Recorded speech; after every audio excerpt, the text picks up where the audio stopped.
This morning, we are excited to have Red Hat President and Chief Executive Officer Jim Whitehurst to deliver our commencement address.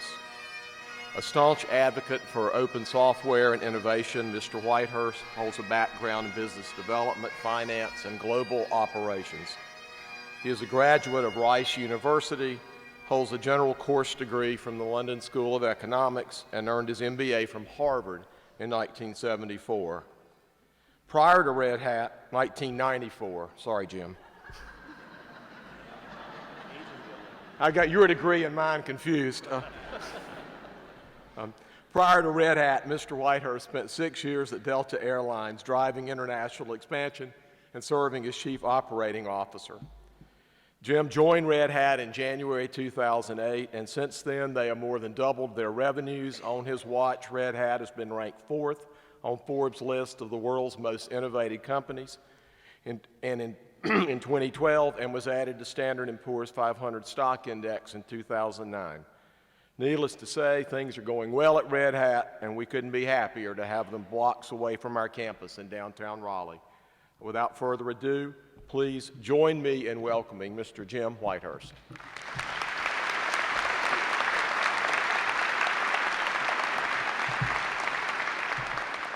Well, I never thought a speech like that could age me so fast. No, Dean Leonard, thank you very much for that generous introduction. Graduates, I'll look this way for a second. Graduates, distinguished faculty, staff, and friends, it really is a tremendous honor to be here to address you on this wonderful occasion. Graduating from law school truly is a monumental accomplishment, and it's my honor to be one of the first to congratulate you on this accomplishment. Now, when I pondered what to discuss here today, I got really two pieces of advice. The first was it would be inappropriate to use all my lawyer jokes, which I'll say is painful, but I won't. And the other was that no one has ever uttered the words, "Wow, that commencement address was too short." So with those as guardrails, I'm not done. Sorry. Don't worry. No. But with those as guardrails, and as I thought about topics, the notion of leadership continued to come to the top of my list. Regardless of where your degree takes you, speaking as a business person, I think it's fair to say that those with law degrees are universally considered leaders in business and society. I've been fortunate to have several leadership roles throughout my career, and I continue to ask myself, what does it take to truly be an exceptional leader? I know leadership is a heavily trodden topic, but I really do believe it merits a new look, and particularly for newly graduating people entering the workforce. I'd like you to spend a few minutes to really reflect on what it means to be a leader in the 21st century. I believe we are in the midst of a broad transformation that is happening that will have far-reaching impacts on every major institution of our society. And it will have profound impacts on what it means to be a leader. Let me briefly explain.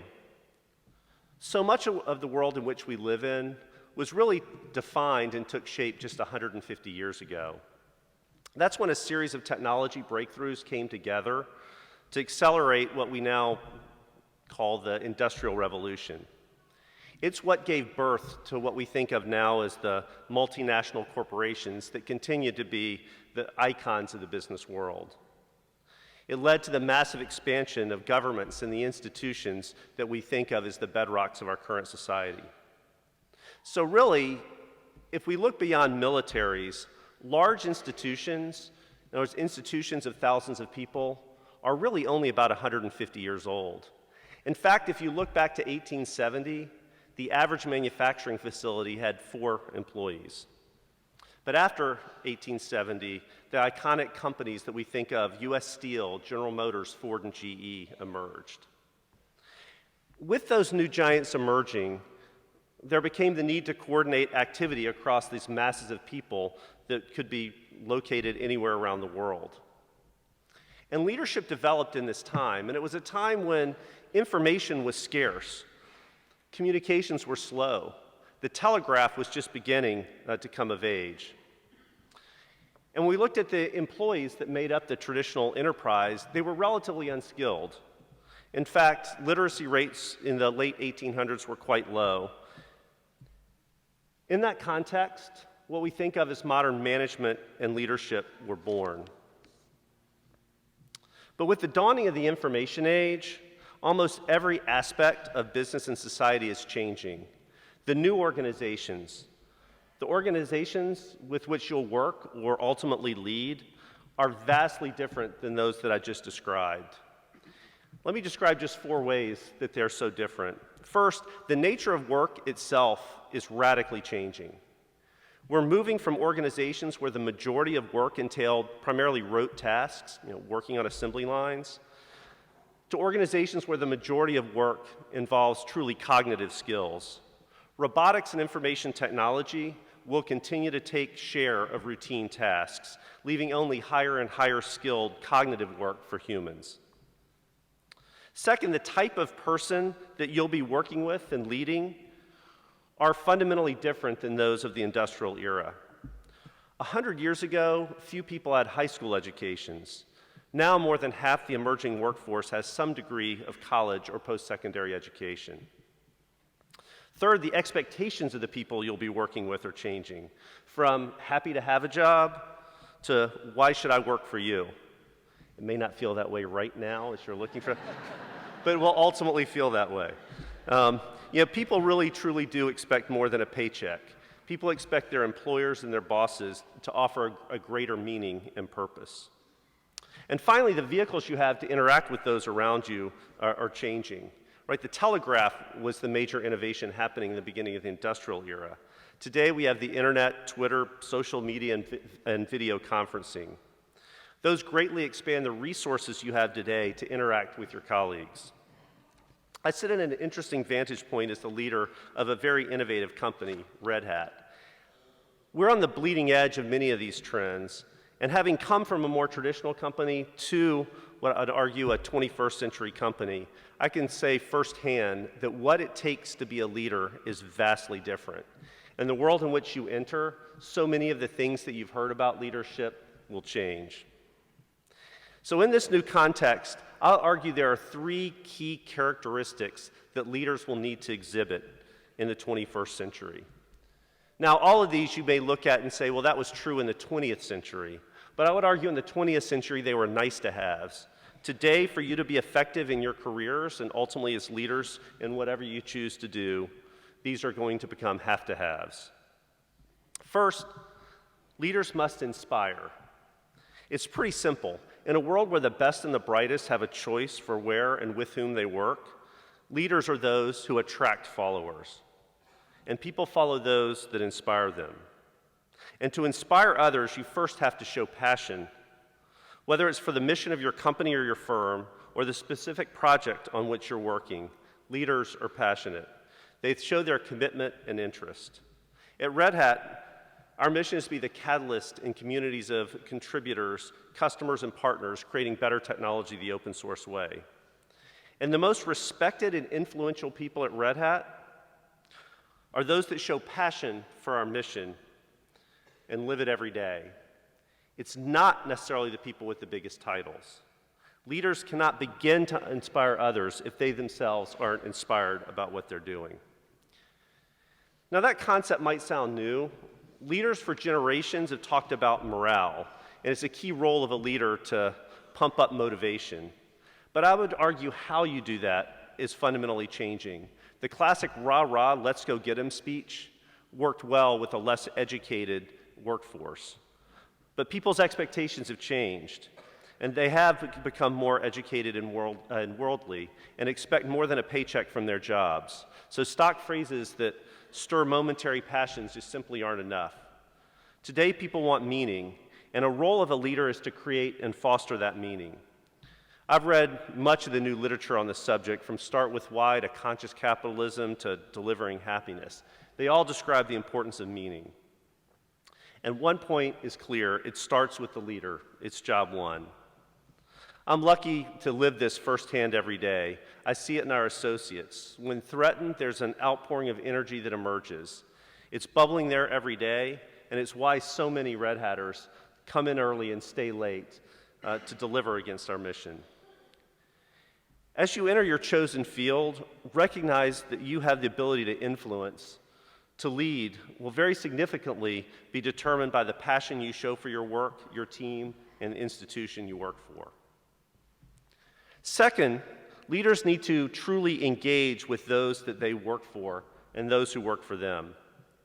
In the old generation, equipping people to be successful in their job meant job training. But in a world where there aren't specific tasks, or the tasks require greater cognitive ability, equipping people to be successful is more about making sure they deeply understand the strategy and tactics of the organization they're a part of. That's the only way an organization can react quickly enough to be successful in today's world. And engagement is about ensuring that everyone deeply understands their objectives, their organization, or their team. Not just that they understand the what's of what they're doing, but the whys. It may sound easy, but it truly does take a lot of effort to really make sure people are on board. I find that having a mindset of engagement fundamentally changes the relationships that you can have with those who work for you and with your peers. I see too many leaders take a shortcut. They simply say, go do this because I said so. Frankly, that is the simplest way to disenfranchise those with whom you work. By virtue of your degree and your title, you will have positional authority. But I implore you to use that authority sparingly. Work to engage those around you. You'll end up personally more effective, but you'll also be gratified by the results that you'll inspire and see in others. A former colleague of mine at the Boston Consulting Group once told me that there are 3 levels of leadership. The basic level is getting people to do what you want them to do. The next, better, is getting people to think what you want them to think. But finally, real mastery around leadership is getting people to believe what you want them to believe. Because when you get people there, they'll walk through walls for you. As you find yourself in various leadership roles, I would suggest that you take a pause every now and then and reflect on why people are working with you and following you. Engagement's not something that can be outsourced. True engagement is a personal thing. Finally, and this I think is so important, especially for people just entering the workforce, you have to be willing to just be yourself. And that's especially important in tough times. I'd like to share a quick story. This was the day that Delta Airlines, my former employer, filed for bankruptcy. It was the single most impactful day of my professional career, and I'd like to spend a minute on the story because I do think there's some important lessons that I hope that you can take for it. It fundamentally set my career on a different tack. Now, I was Chief Operating Officer of Delta Airlines, and I'd been in that role about 6 weeks when we filed for bankruptcy. I was asked to take that role by the board, knowing that we would likely be needing to file. It's a difficult situation for any company to admit that you're failing. And in that role, I now had 80,000 people working for me. Now, before that, I was a consultant. I'd been treasurer, I'd run strategy, and I'd run the network. So basically, I'd never had more than about 200 people working for me. I now had 80,000 people, hurling towards a very significant restructuring. The day we filed for bankruptcy really was a horrible day for every member of the Delta family. For me, it was crazy. I was busy with interviews, with doing press, photo ops, meetings. It was truly exhausting. And at some point during the day, and I'm sad to say I can't remember who actually gave me this advice, but they said, hey, it would be really great if you could go talk to some of the mechanics on the line, when you're done with your activities for the day. Well, by the time I finished up, it was relatively late in the evening. And so the night shift was at the airport on maintenance. So after the last major hub bank of aircraft flew out, I went over to the hangar at the airport. And about 250 mechanics had gathered to hear what I had to say. And as I walked in the room and I looked at these 250 faces, people who would be deeply impacted by our restructuring, I recognized I don't have a prepared speech. This wasn't on the agenda. I didn't have PR people who pulled anything together. I'm standing there with 250 people looking for me to be a leader, and I had not prepared anything to say. Well, Because I had spent the several months before the bankruptcy, filing day, working with bankers and consultants on our plan and raising financing to sustain us through the bankruptcy, I had grooved a presentation that I'd again given to bankers and consultants and lawyers on a number of occasions. So the simplest thing I could do was go through the same presentation that I had been giving, again, to the professionals who were helping us do the restructuring. So I started by apologizing, saying, I'm sorry that management's failed you and we're in the situation that we're in, but let me tell you about what we're going to do and why we think it'll be successful. I then turned on and gave the exact same 45-minute speech. When I finished, I think everyone was a little stunned. At first, they just looked at me. I don't think they had ever had a senior executive actually come give a frank, thorough, and very detailed speech on the direction of the company, what would happen to them, and what their role would be in making it successful. At first, I thought they would be upset because we talked about pay cuts and outsourcings and difficult things. But instead, after the initial shock, the questions started firing, but they were all about the plan. Why we were doing what we were doing, why we were doing international expansion, why we were changing the size of the equipment we were using on routes, and what they could do to help the turnaround. After about an hour of questions, I finally went home to get some sleep. And I woke up the next morning to dozens of emails from people across Delta saying, whatever you said, we don't know what it is, but you have to come now and give it in my department. As it turns out, actually standing up, admitting that you're sorry and that you don't have all the answers, but then talking about what you will do and treating those with whom you work with respect is an extraordinarily powerful thing. Over time, we ended up structuring a whole program where I and other Delta leaders would talk to groups of employees, about 350 at a time, going through the plan. And as painful as the restructuring was, our on-time got better, our morale scores got higher, and it was the fastest major bankruptcy in airline history.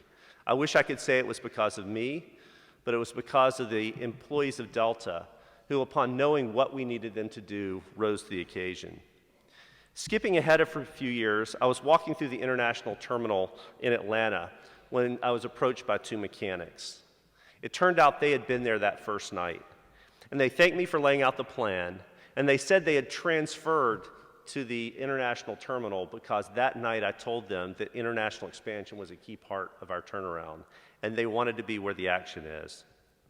That was incredibly gratifying, and I have to admit there were a few tears in my eyes as I walked away. It's clear to me now that taking the time to inspire, to engage, but also to be myself for those associates created a momentum that was key to the turnaround. In a 24/7 connected world, it's harder and harder to separate who you are from what you do. In prior generations, the lack of communications tools made it so much easier to construct a persona, a way you wanted to be perceived. But that's getting harder and harder as people expect to interact more closely with their leaders, with their bankers, with their lawyers. People expect their leaders to be more personally engaged, and the ability to create a false front is becoming impossible.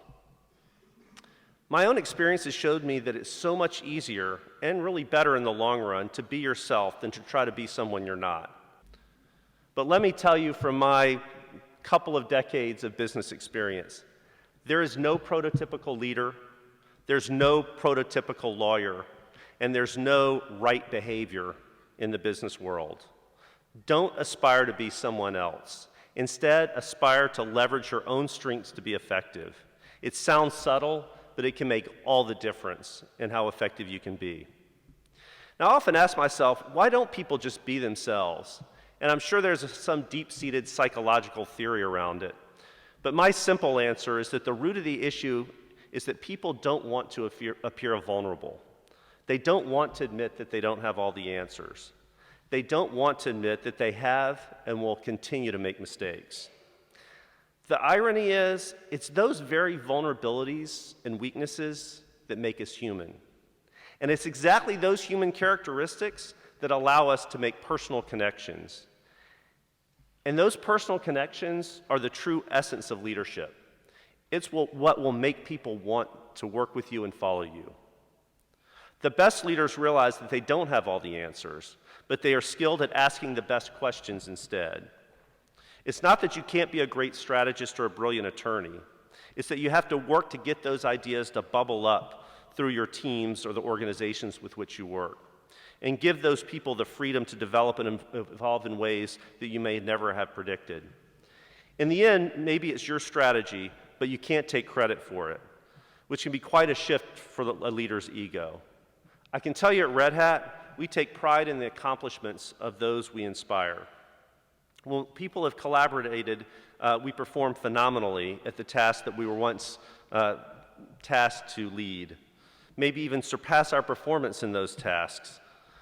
Their success becomes a visible testament to our own leadership abilities.